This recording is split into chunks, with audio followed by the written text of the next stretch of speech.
안녕하세요. 아따마마 동동입니다. 수리수리 통통통 수리수리 통통통 변해라 하는 구독과 좋아요 꾹 눌러주세요. 우리는 닥터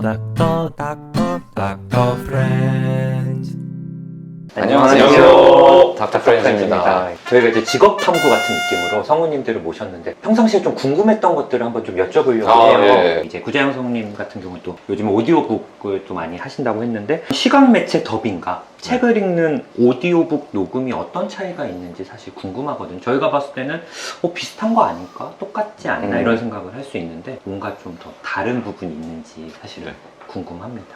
책은 위험하지 않게 정말 많은 다른 삶을 알고 경험하게 하고 느끼게 해준다 이런 얘기 하거든요. 그런 것 가운데 뭐가 있냐면 활자를 어찌됐든 자기 뇌 속에서 그려서 상상을 한다는 부분, 드라마나 애니메이션, 영화 이런 부분들은 그것들을 거의 100% 시각화, 청각화하죠. 그러니까 내가 들어갈 부분이 없는 거야. 그냥 좋은 경우라고 얘기할지 모르겠지만 일방적으로 받아들여서 수용!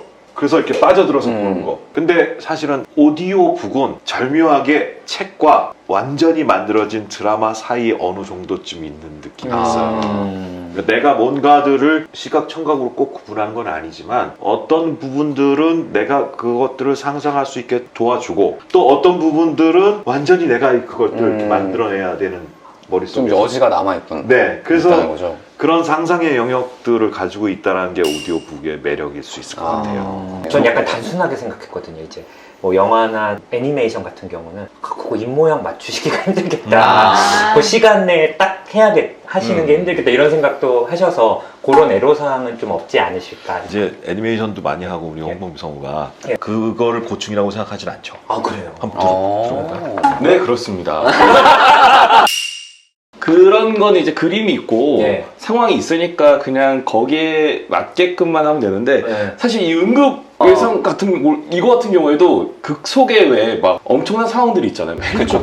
돌고 막 파도 배 막 이러는데 이게 원래대로 연기를 할 거면 어쩌고 어디야 이렇게 되는데 이게 녹음을 할 때 그렇게 계속 할 수는 없거든요. 그렇죠, 사실. 뭐 그런 조정도 좀 필요하고 그래서 오디오북 녹음 나름의 그 선을 지키는 걸 판단하는 것 자체가 과잉이 되죠. 조금 더 어렵기도 해요. 근데 사람들이 많이 공감할 수 있는 그 정도가 사람들마다 다르지만 그래도 같이 공감할 수 있는 그게 어딜까. 지금 우리 홍봉기 성우가 얘기했던 것처럼 되게 리얼을 바탕으로 하니까 왁왁 하면 무슨 소리인지 사실 안 들릴 수도 있거든요. 이게 전달이 되면서도 사실 공감을 할 수 있게 한다라는 거, 그거가 어느 정도일까라는 거 되게 그런 거 녹음할 때 셋이 이제 톤을 맞추기도 해요. 그래서 요 정도 거리감에 요 정도 톤으로 하자 뭐 이렇게 그런 것도 하죠. 굉장히 연구를 많이 하셔야 되는 부분이네요. 나레이션을 해주시는 입장에서는 더 좀 다를 것 같은데. 저는 사실 맨 처음에 이거를 했을 때 매체는 보여지잖아요. 눈이 잘 그쵸. 보이는 사람들이 볼 수 있는 매체인데 오디오는 그렇지 못한 사람들도 들을 수 있잖아요. 그러니까 책 같은 경우도 책을 활자로 볼 수 없는 분들도 많고 어르신들은 또 눈이 보이지 않기 때문에 그쵸, 불편할 수 있죠. 오디오가 그런 분들한테도 도움이 되면 굉장히 좋겠다. 사실 저는 그래서 시작한 부분이 없지 않아 있어요. 근데 이게 생각보다 어렵더라고요. 어떤 점이 좀 어려워요?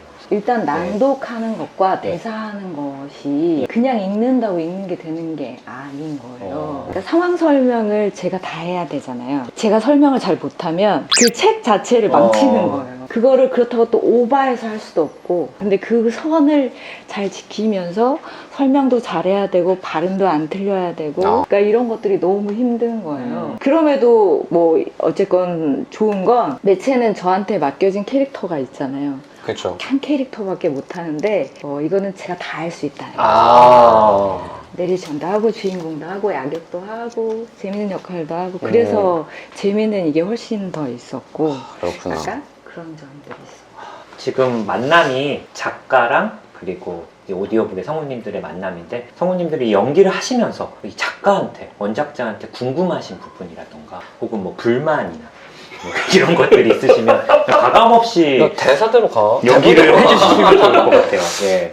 전진아 성우가 네. 해설이 워낙 많아가지고 네. 저희 사실 이제 녹음 시간 분량은 전진아 성우의 컨디션에 달려 있거든요. 어. 네. 아 근데 이거는 제가 변명할 수 있는 게 있습니다. 이게 그나마 웹소설이라서 설명문이 좀 적은 편 아닌가요? 이게 같은 분량으로 봤을 때 제가 이걸 항상 맞추거든요. 네, 대사랑 네, 네, 서사를 네. 이렇게 네. 제가 일부러 이렇게 약간 비율을 맞추는데 그래도 많죠.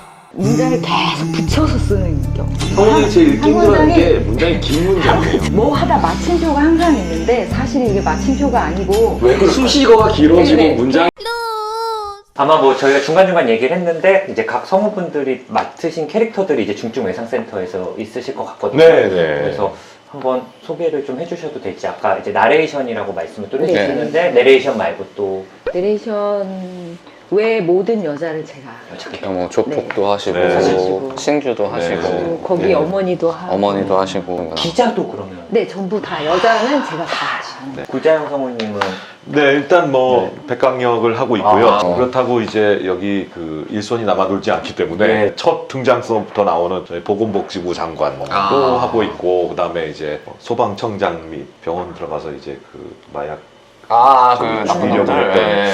그 중에 하나 또 이렇게 폼 잡고 백강역 아. 아닌 것처럼 하지만 그래도 티는 나겠죠.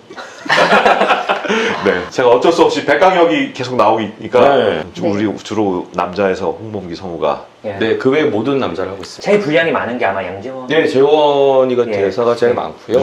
그럼 모든 캐릭터가 동시에 나오면 하시는 게 굉장히 힘드시겠어요. 혼자 주고받는 경우 많죠. 네. 그리고 어쨌든 들으시는 분들이 좀 방해가 안 되게끔 최선을 다하고 있는데 아. 그래서 사실은 그렇게 몰려 나올 때는 제가 원래는 만약에 재원이 목소리가 욕이고 강행이 뭐 목소리 요만큼인데 아, 이게 같이 나올 땐 이렇게 해요. 목소리 일부러. 아예 구분하려고. 아예 더 높이고 더 낮추고 이렇게 해서 아. 들을 때 최대한 방해가 안 되게끔 그렇게 연기를 하고 있는데 감사합니다. 이게 또 많은 배우들이 의학 드라마 사실 하실 때 이런 고충 중에 하나가 의학 용어가 너무 많이 나온다. 일상생활 중에 쓰는 용어가 아니기 때문에 그렇죠, 그렇죠. 너무 네. 어렵다라고 말씀들을 많이 하시는데 이게 좀 어떠신지. 뭐 예를 들자면 아까도 뭐 무슨 네, 에피네프린이다. 그러면 이걸 다 할까? 야 에피메초 아, 이렇게 할까? 오히려 현장감 넘치다. 사실 현장에서는 메소 MP 뭐 어쩌고 뭐 저쩌고 이렇게 하니까. 필렛 뭐 이렇게 하는 걸 이걸 다 그렇게 하면서 할까? 그러니까 그게 어떨 때는 진짜 발음이 이렇게 해야 되는데 빨리 해야 되니까 사실 수술방에서는 그런 기구도 막 이름을 다 안 말하는 교수님들이 더 많죠. 뭐 메스 7번 이렇게 하시면 야 자를 거 줘봐 자를 거 이렇게 하거나 뭐 칼 줘봐 그럼 알아서 줘. 알아서 어차피 내 수술에 쓰이는 건 똑같은 네. 거니까 항상 그렇게 주고 뭐. 아니면 손모양만 보고 그걸 맞춰주셔요. 워낙 그게 호흡이 잘 네, 드시면 뭐 리차드슨 하면- 줘봐 하는 게 아니라 뭐 당길 거 줘봐 그럼 당길 거에서 이렇게 그리고 하고. 지금 수술이 어떤 게 진행되는지 계속 보니까 이때 뭐가 필요하겠구나를 미리 준비하다가 사실 수술 조폭 속에서 같은 이제, 사람이 많나 봐요. 조폭은 워낙 좀 더 뛰어난 거고 거의 수술을 이제 예견하니까 네. 보통 많이 수술방 간호사분들이 그런 걸 해주시죠. 사실 이 작품에서 백강역 말고 최고의 능력자는 조폭인 것 같긴 하더라고요. 그렇죠 사실 제가 그렇게 상정을 해놨죠. 네네. 물론 이제 아까 어떤 선을 정해놓고 너무 과잉이 되거나 뭐 너무 떨어지거나 그러지 않게 주의를 하신다고 하셨는데 그래도 이 소설 안에서는 어찌됐건 제가 일부러 극적 장치를 많이 넣어놨기 때문에 싸우는 경우도 있고 아주 급한 경우도 있고 한데 그런 거 예시로 한 번만 해주실 수 있나요? 이낙준 선생님 먼저 한번 해보시겠어요? 교통사고 상황이 왔어요. 먼저 발견한 레지던트 양재원이요. 네, 양재원이요? 네, 처음 발견했을 때 의식이 있었나요? 뭐 이런 식으로? 처음 발견했을 때 의식이 있었나요? 그렇게 한다고요? 네, 지금 극 속에 나오는 이름 없는 조연들은 다 이해합니다. 되게 조연스럽게 만들어주기 위해서 그래야지 재원이가 돋보이니까. 맞아. 이낙준 선생님이 사실 웹소설 쓸 때도 그런 얘기를 했거든요. 양재원을 부족하게 그린 이유 중에 하나가 백강역을 더 돋보이게. 예. 양재원이었으면 어떻게 했을까요? 양재원인데 백강역을 띄워줘야 되는 상황. 약간 아직 잘 모르는 양재원.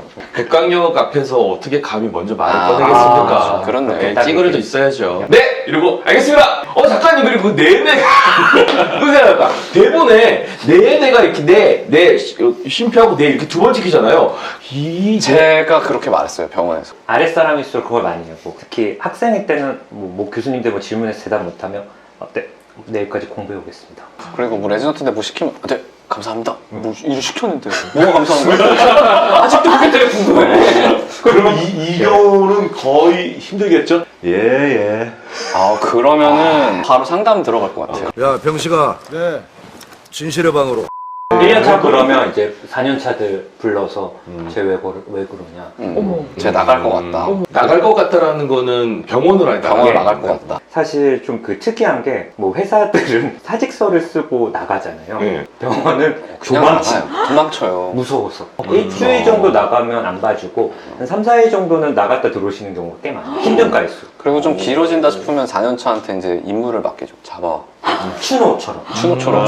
양재원은 그래도 그거를 좀 겪고 나는 양재원은 이미 전문이니까. 그 수준이 지원이는 아니지. 이렇게 약간 깐죽거리는 성격이 있잖아요. 네, 약간 그래서- 개기잖아요. 네, 이 정도로 개겨도 괜찮은 건가요? 그 극속에서? 지금 이게 과마다 다른데 중증외상센터는 비인기과잖아요. 네. 얘가 나가면 대체 인력이 없습니다. 아. 얘도 믿는 구석이 있는 거죠. 아무리 그렇군요. 백강학이라고 그래도 나를 자를 수 없다. 그러니까 혹시 뭐 재원이 이 극속에서 작가님의 성격이 제일 많이 투영된 캐릭터가 뭔가라고 여쭤보고 싶었거든요. 약간 한유림이 사실 제일 비슷해요. 그래요? 한유림이 약간 적당히 현실과 야합하고, 근데 이제 주변에 너무 강한 애가 있으면 영향도 좀 받고 시키는 대로 하면 좀 어쩔 수 맞아요. 없이 하고. 한유림이 연기하면서 진짜 재밌는 제일 게 재밌는 현실적인 네, 부분이 네. 있어서 네. 그래서 하기도 좋고 들을 때도 재밌을 것 저희가 같아요. 다 좋아하는 캐릭터. 저도 아마 주변에 백방이 있었으면 그렇게 하지 않았을까. 주변에 백강현 같은 사람 있으면 약간 좀 꼴보기 싫을 것 같긴 해요. 너무 힘들죠. 네, 너무 힘들죠. 이 새끼 혼자 잘 나가지고 막. 근데 의사로서의 뭔가 이상적인 이낙준 선생님이 꿈꾸는 모습은 또 백강이 내가 제일 좋아하는 캐릭터는 백강이죠. 네. 왜냐면 뭐 있을 수 없는 캐릭터기도 하고 사명감이나 이런 것도 그렇고 실력도 그렇고 그 실력이 세니까 뭐 아무도 못 건드리는 부분들 그 정도의 실력자니까. 예. 실제로 뭐 본인 교수님 한 분을 모델로 해서 그린 거라고 하더라고요. 아 맞아요. 네. 네. 이 백시로 정한 게 그 교수님이 백정환 아. 교수님이어가지고 백시로 정한. 오디오북이라는 게 사실 또 많은 분들이 요즘 보시지만 아직도 낯선 분들이 또 많으실 것 같거든요. 근데 요즘 밀레니얼 세대들, 뭐 Z세대, MZ세대들은 워낙 관심이 많고 할 일들이 많아서 오디오북을 이렇게 뭔가 다른 일을 하면서 많이들 들으신다고 하더라고요. 네, 네. 그래서 또 성우님들이 이렇게 오디오북을 그분들을 위해서 만들어 주실 때 혹시 좀 녹음할 때 이럴 때 좀 주의하시는 부분들이 있는지 좀 궁금하거든요. 아까 말씀하셨던 그 세대들이 네. 새로운 오디오북이라는 시장으로 이제 점점 유입이 되고 있는데 이런 어떤 장르라든가 이런 게 그러니까 이미 기성세대들한테는 올드한 장르가 돼버릴 수도 있거든요. 그래서 그 친구들이 느끼기에 새롭다, 재밌다, 약간 뭐 지루하지도 않고 뭔가 트렌디하다 이런 느낌들이 계속 들었으면 좋겠다는 생각을 하고 있어요. 오늘 또 뭐 성우님들이 저희 무리한 부탁도 또 이렇게 들어주시고 정말 같이 이렇게 연기를 하는 영광도 좀 얻게 돼서 너무 그러니까요. 기쁘고요. 성우님들 한 말씀씩 뭐 소감이라던가 아니면 그냥 하시고 싶은 말씀 있으시면. 하여튼 오늘 작가님, 원장님, 네. 두 분 원장님들 만나 뵙게 돼서 저희가 또 이제 상상 속에서 이렇게 되겠지라고 생각했던 부분들 실제적으로 이렇게 얘기를 나눠서 듣고 그러니까 너무 좋은 시간이 돼서 더 잘 녹음할게요. 감사합니다. 네. 두 분께 좀 곤란한 것들 막 시켜드린 것 같아서 재미는 있으셨겠지만 오늘 예. 저희는 조금 너무한 거 아니었나 아까 막 다 연출이었어요 이런 거 이런 거다 오해하지 마시고요. 너무 즐거운 시간이고 감사했습니다. 네. 아, 그리고 사실 작가님하고 만나서 이렇게 얘기할 일이 별로 없잖아요. 네, 맞아요. 저는 그냥 오늘 여러 가지 말씀을 드리고 직접 이렇게 낭독하는 게 어렵습니다. 반영해서 써주세요. 했던 걸로 충분히 만족합니다. 너무 감사합니다. 이렇게 길게 쓰는 거야?